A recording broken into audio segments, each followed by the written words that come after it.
Hello class, good morning. Welcome to my class, my YouTube channel, Easy Learning with Amit sir. Okay. Class, in previous lectures we will completed your two chapters. First is motions and second one is force and law of motions. Guys, today we are going to start your new chapters, that is gravitations.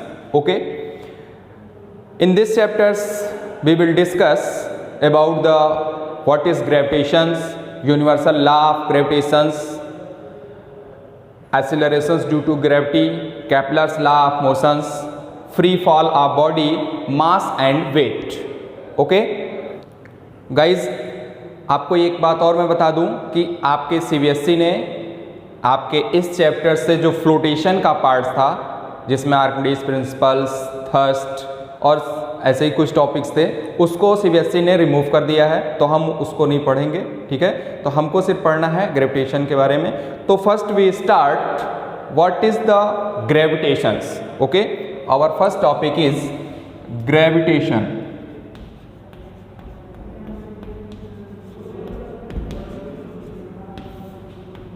Our first topic is gravitations.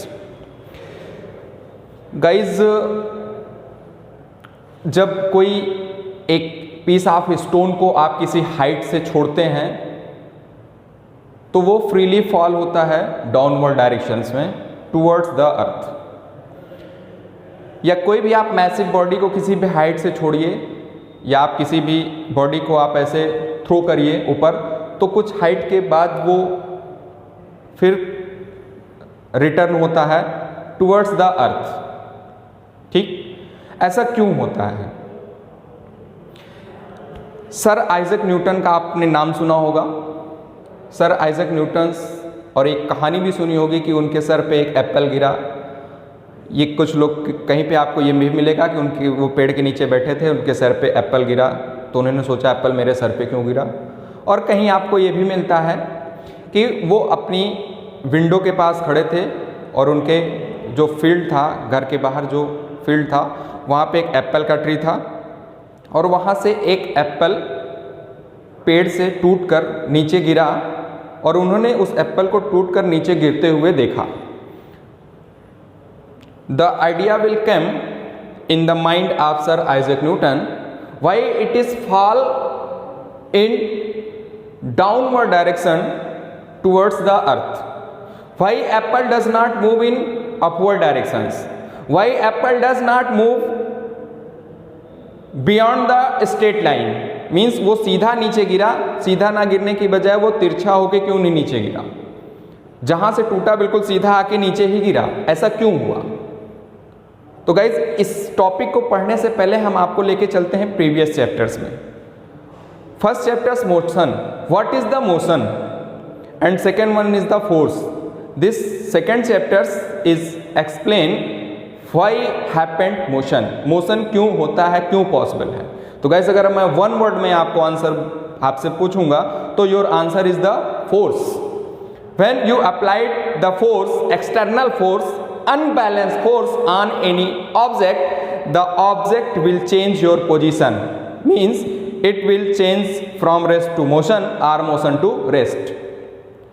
And body will also displaced, will move, will start to motion in that direction in which you will apply the force. Means जिस direction में आप force को apply करेंगे, आपकी object जो होगी, आपकी body जो होगी, उसी डायरेक्शन में मूव करना स्टार्ट करेगी. Same concept sir Isaac Newton के माइंड में आया और उन्होंने ये देखा कि एप्पल नीचे टूटकर गिर रहा है, तो वो नीचे ही क्यों गिरा. इसका मतलब ये हुआ, ये तभी पॉसिबल हो सकता है जब इस पर, उस एप्पल पे कोई फोर्स अप्लाई हो रहा होगा. उन्होंने इस पर स्टडी करना स्टार्ट किया और स्टडी करना स्टार्ट किया तो उन्होंने ये कंक्लूजन निकाला कि सिर्फ इवन आपका एप्पल ही नहीं, होल इंटायर यूनिवर्स में each and every particle will attract to another massive particles. Means कोई भी आपकी मैसिव बॉडी होगी, that's body will attract to another massive body in whole entire universe and it produce a law, that law is known as the universal gravitational law. Means gravitation की discovery sir Isaac Newton ने की थी। और definition क्या दिया? What is the definition?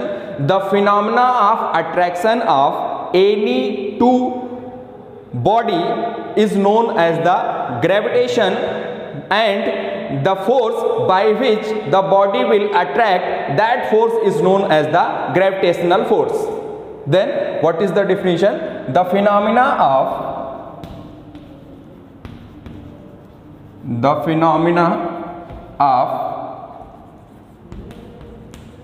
attraction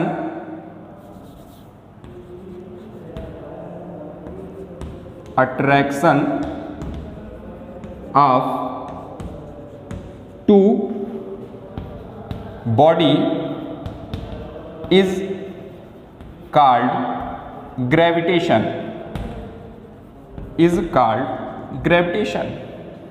The force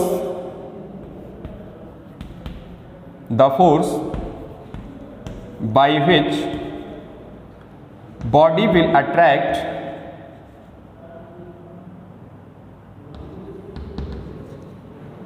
will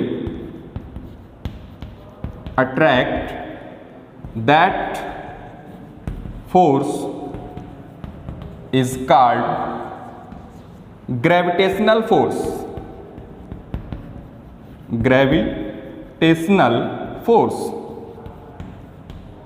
ये आपकी definition है व्हाट इज द ग्रेविटेशन, और ये आपका ग्रेविटेशनल फोर्स का डिफिनीशन है. This is the gravitational force and this is the definition of gravitations. Okay, now Isaac Newton ने ये तो डिफाइन कर दिया होल इंटायर यूनिवर्स में कोई भी पार्टिकल्स होगा, कोई भी बॉडी होगी, mean each and every object in the universe will attract to any other massive object. This is true. Okay, but some questions arises here. Why the solar systems, in your solar systems all planets revolve around the sun, means it will have also a gravitational force, but the planets will not collide the sun. The moon does not collide with the earth. Why it is possible and how it is possible? जितने भी आपके solar systems में, जितने भी entire universe में जो भी आपकी बॉडीज़ हैं, टेरेस्ट्रियल्स बॉडीज़ हैं, वो सब की सब आपके सब पे ग्रेविटेशनल फोर्स अप्लाई होता है, ग्रेविटेशन का फिनोमेना होता है. लेकिन ऐसा क्यों नहीं होता कि आपका मून अर्थ के अराउंड रिवॉल्व कर रहा है तो मून जाके अर्थ से टकरा जाए, कोलाइड कर जाए? जितने भी प्लैनेट्स हैं वो किसी दूसरे प्लैनेट से क्यों नहीं टकराते? क्यों नहीं आपके उस सन से जाके कोलाइड करते? इसकी स्टडी हम करेंगे बट लेटर. ओके, तो नेक्स्ट टॉपिक हम देखते हैं यूनिवर्सल लॉ ऑफ ग्रेविटेशंस. इसका स्टेटमेंट सर आइजैक न्यूटन ने ही दिया. The statement is every object in the universe will attract to any other object by a force. That force is directly proportional to the product of their masses and inversely proportional to the square of the distance between them. And the direction of the force is along the direction of the line joining the center of these two objects. इसका मतलब क्या हुआ कि आपके पास कोई भी दो object होगा, उन दोनों ऑब्जेक्ट के बीच एक फोर्स ऑफ अट्रैक्शन होगा ड्यू टू द ग्रेविटेशन, और वो फोर्स का जो वैल्यू होगा वो डायरेक्टली प्रोपोर्शनल होगा mass of this two body product के, और इनवर्सली प्रोपोर्शनल होगा distance, square of the distance between these two object centres. और जो फोर्स की डायरेक्शन होगी वो फोर्स जो दोनों सेंटर पॉइंट जो ऑब्जेक्ट के सेंटर पॉइंट को लाइन ज्वाइन कर रहा होगा उसके डायरेक्शन में होगा. ठीक है, आइए इसको हम मैथमेटिकली देखते हैं. Suppose this is your first body, that is A, and mass of this body is m1. Okay, this is your second body, that is B, and mass of this body is m2. The distance between center of these two body is D. We suppose the distance between center of these two bodies is D. Okay, then First statement, force is directly proportional to the product of their masses. Means if F is the gravitational force, this is proportional to the product of their masses. This is equation number 1. Point number 2, the force is inversely proportional to the square of the distance between them. Means F is inversely proportional to d square. This is equation number 2. इन दोनों equation को हम combine करते हैं from equation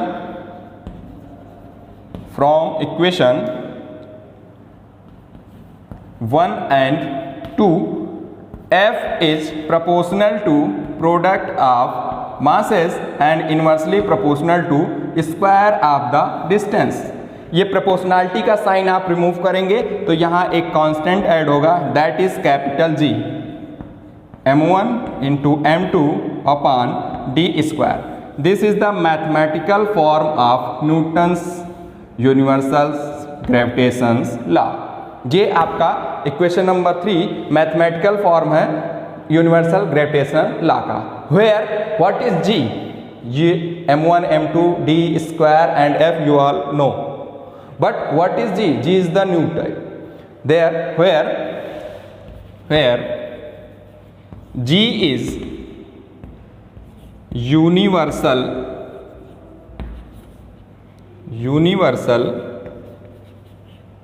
gravitational constant. Where G is universal gravitational constant. Guys, आपने अभी तक जो इसके साथ एक नया वर्ड यूज हुआ है क्या? Universal. Why it is called universal gravitational constant? Constant है, ठीक है, वैल्यू फिक्स होगी, बट यूनिवर्सल ग्रेविटेशनल कांस्टेंट का क्या मतलब है? Why this G is called universal gravitational constant? The answer is very simple. Because the value of G, the value of capital G does not depend any physical quantity in the whole entire universe. Means पूरे universe में capital G की value किसी भी physical quantity पे depend नहीं करती है, इसी वजह से इसको हम बोलते हैं universal gravitational constant. Clear? But what is the value of G?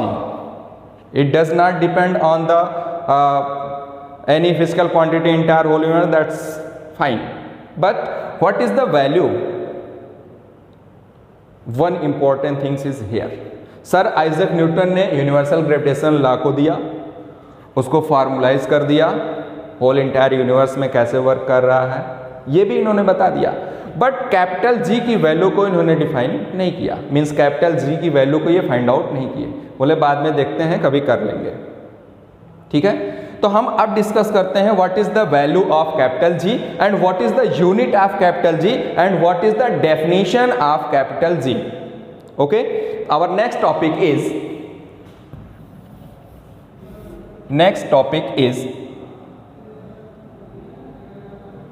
unit of G, unit of capital G. From equation 3 हम G की वैल्यू फाइंड आउट करते हैं. Capital G is equal to F into D square upon m1 into m2. Okay, ये देखिए D square यहाँ division में है, इस साइड आएगा तो मल्टीप्लीकेशन में हो जाएगा, ये मल्टीप्लीकेशन में डिवीजन में हो गया. अब इसकी वैल्यू को हम पुट करते हैं, F की वैल्यू यूनिट को पुट करेंगे तो F का यूनिट क्या होगा? न्यूटन. फोर्स की unit Newton.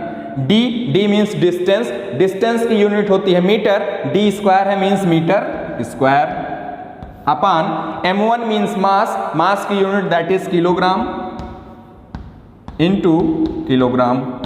Then you can write this like that, Newton meter square per kilogram square. This is the unit of capital G. This is the unit of capital G. Then what is the value?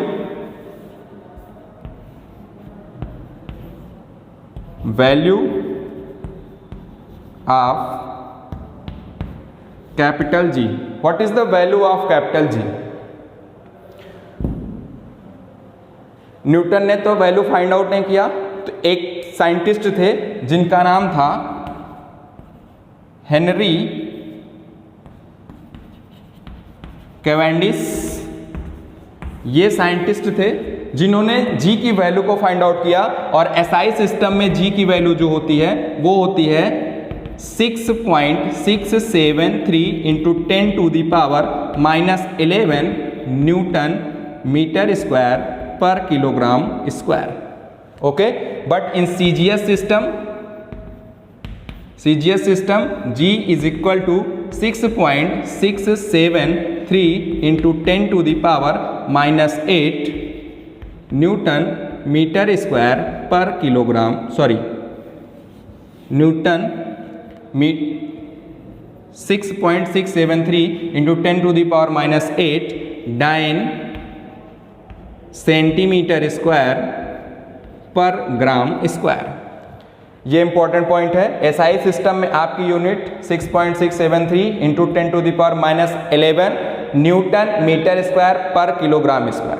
Okay, but in CGS system 6.673 into 10⁻8 9 centimetre square per gram square. Okay, but one important things is here for your numerical. जब आप numerical को solve करेंगे, if value of capital G does not given in your questions, you will always use the value of G is 6.67 into 10⁻11 newton metre square per kilogram square. ये value आप न्यूमेरिकल में use करेंगे। कब use करेंगे? when the value of capital G is not given in your questions। जब आप इस पे बेस्ड न्यूमेरिकल सॉल्व करेंगे तो आपको G की वैल्यू फाइंड आउट करना, G की वैल्यू पुट करेंगे तो वो आप हमेशा ये यूज करेंगे अगर आपकी वैल्यू G की दी नहीं गई है तो। Okay, that's fine. Next is what is the definition of capital G। Okay, from equations F is equal to G m1 m2 upon d square. Value आप पुट करेंगे किसकी? If m1 is equal to m2 that is 1 kilogram and d distance is 1 metre, then put this value in this equation, you will find F is equal to G। F is equal to G means universal gravitational constant is defined as the force acting between two bodies of unit mass which is apart 1 meter distance। Capital G उस force के equal होगा जो किसी unit mass के दो object के बीच में attraction force work कर रहा होगा, और उनके बीच की जो डिस्टेंस होगी वो क्या होगी? 1 मीटर होगी। गाइस, ये आपकी डिफिनेशन थी कैपिटल G की। Next topic is importance of gravitational law. Okay, the first one is the force that binds us to the earth. एक ऐसा फोर्स, ये ग्रेविटेशनल फोर्स ही है जिसकी जो हमें अर्थ से बांध के रखता है। ठीक, the motion of moon around the earth, moon का जो मोशन है अर्थ के अराउंड वो भी ग्रेविटेशनल फोर्स। ठीक है, motion of entire planets around the sun means your solar systems, motion of binding of atmosphere around us by the earth. ठीक है, और आपका जो है वो tides due to the attraction of solars and moon on the oceans means जो आपके जो सन और मून जो है वो ओशियन से आपके वाटर को पुल करते हैं, वो भी ड्यू टू द ग्रेविटेशंस है। ठीक है, बट वन इम्पॉर्टेंट थिंग्स, अगर each and every object suppose that अगर मैं इस चाक की बात करूं तो ये चाक है, इस पर भी आपका ग्रेविटेशनल फोर्स अप्लाई हो रहा है, इस वॉल से ग्रेविटेशनल फोर्स अप्लाई करेगा, इस पे ये वॉल ग्रेविटेशनल फोर्स अप्लाई करेगी, इवन मैं भी इस पर ग्रेविटेशनल फोर्स अप्लाई कर रहा हूं और ये हम पे अप्लाई कर रही है, but this chalk will not move towards the this walls, this chalk will not move towards me, or I am not moving towards this chalk. Okay, why? ऐसा क्यों? ग्रेविटेशनल अट्रैक्शन फोर्स अप्लाई हो रहा है तो इसको move करना चाहिए, लेकिन क्यों? एप्पल गिरा तो एप्पल ही क्यों जमीन की तरफ गया, अर्थ के साइड गया? क्यों नहीं अर्थ एप्पल की साइड है? ठीक है, तो इसको डिस्कशन करने के लिए हम डिस्कस करेंगे किसका? सेंट्रीपिटल एंड सेंट्रीफ्यूगल फोर्स का। Suppose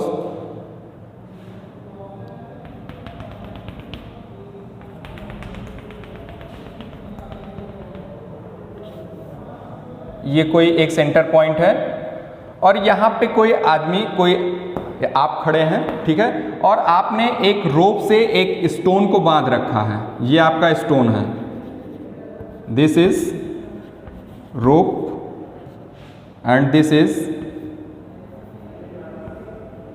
stone. आपने रोप से स्टोन को बांध रखा है, आप क्या कर रहे हैं कि इसको खूब तेजी से ऐसे ऐसे घुमा रहे हैं। Suppose that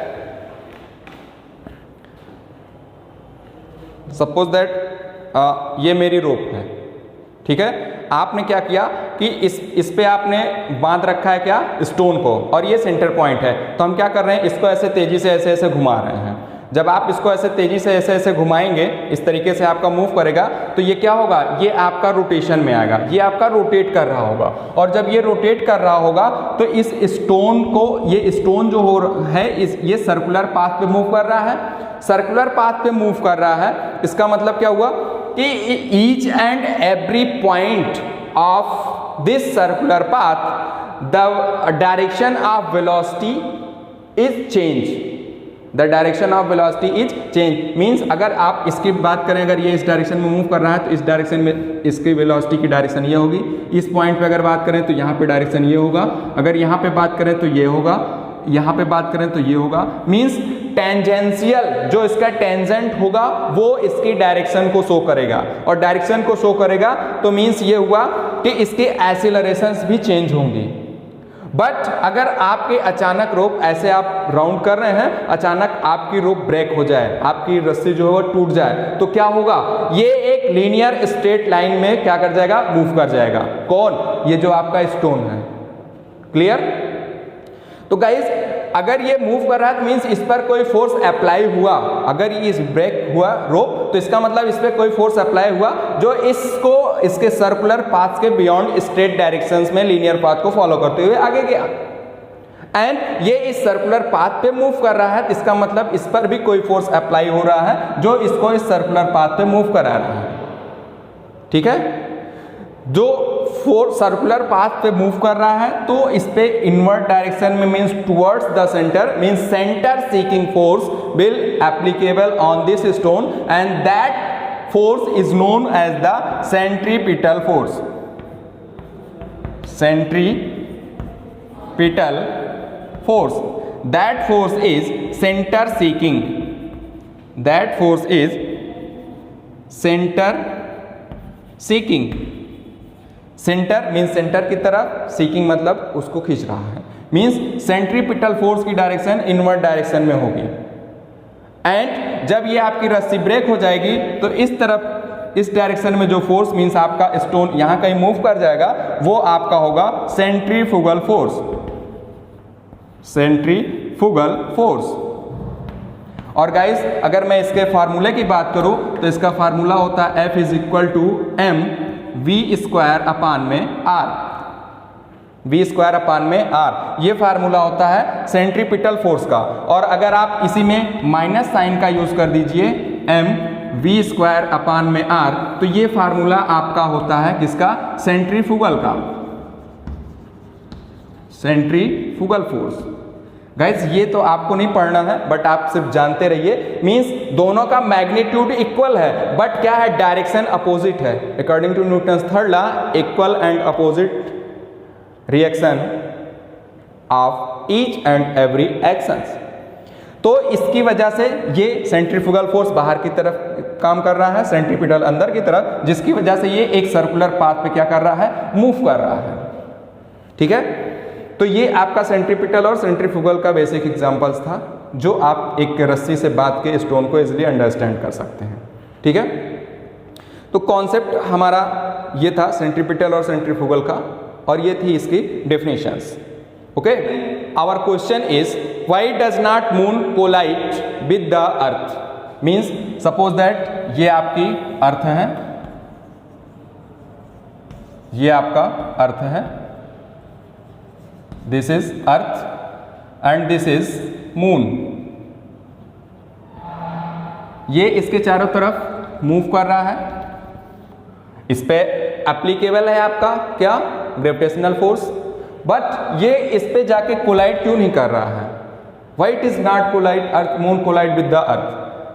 because centripetal force and centrifugal force means इस पे बैलेंसिंग फोर्स अप्लाई हो जा रहा है, ये एक सर्कुलर पाथ पे मूव कर रहा है, सेंट्रीपिटल और सेंट्रीफ्यूगल फोर्स की वजह से ये अर्थ में कोलाइड नहीं कर रहा है, जबकि इस पे ग्रेविटेशनल फोर्स अप्लाई हो रहा है। And next question is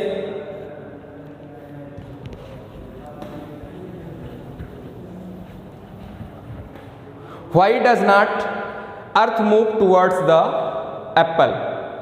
because आप अगर अर्थ की बात करें, दिस इज योर अर्थ, ठीक है, और ये आपका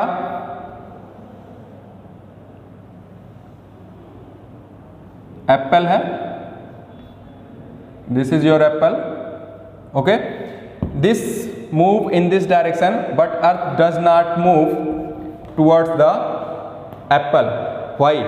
Because the mass, here the case of mass, if mass is less, it means acceleration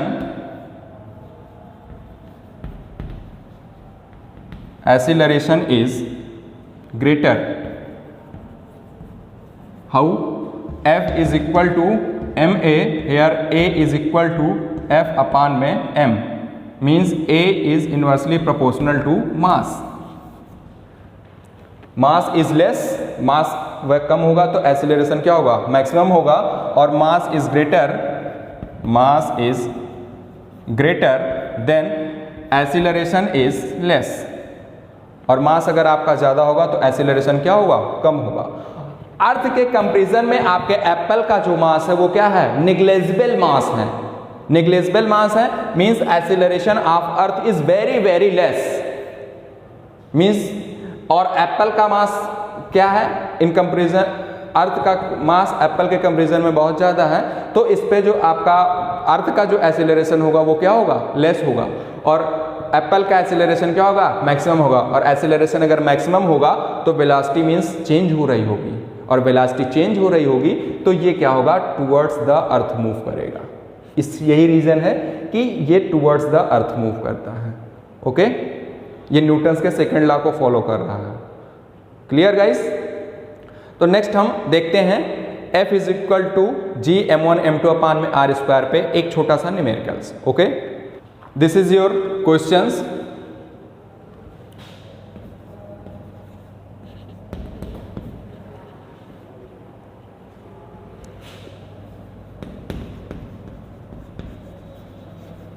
Given that m1 is equal to 80 kg, m2 is equal to 1200 kg, d is equal to 10 meter and g is equal to 6.67 into 10 to the power minus 11 kilogram metre square per, sorry newton metre square per kilogram square. Okay guys, ये आपका questions है, इसको solve करते हैं।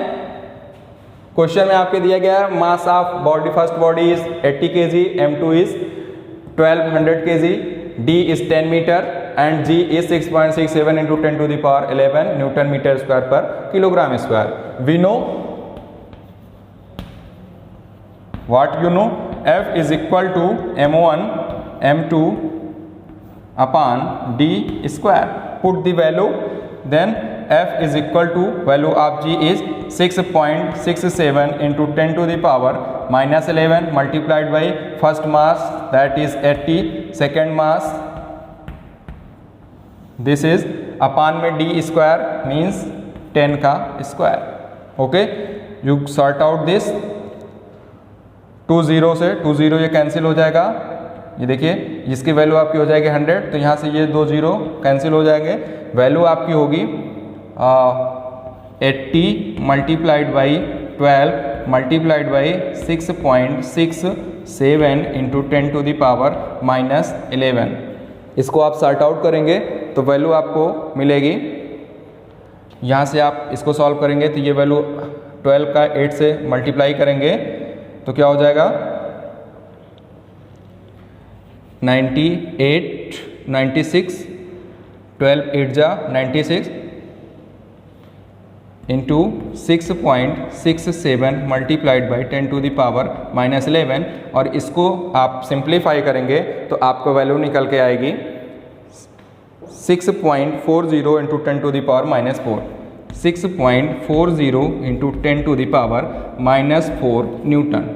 Guys ये आपका होगा answer, means जो आपका फोर्स अप्लाई होगा वो फोर्स होगा 6.40 into 10 to the power minus 4 newton. Okay, तो ये था आपका आज का basic about the gravitations. Next video में हम डिस्कस करेंगे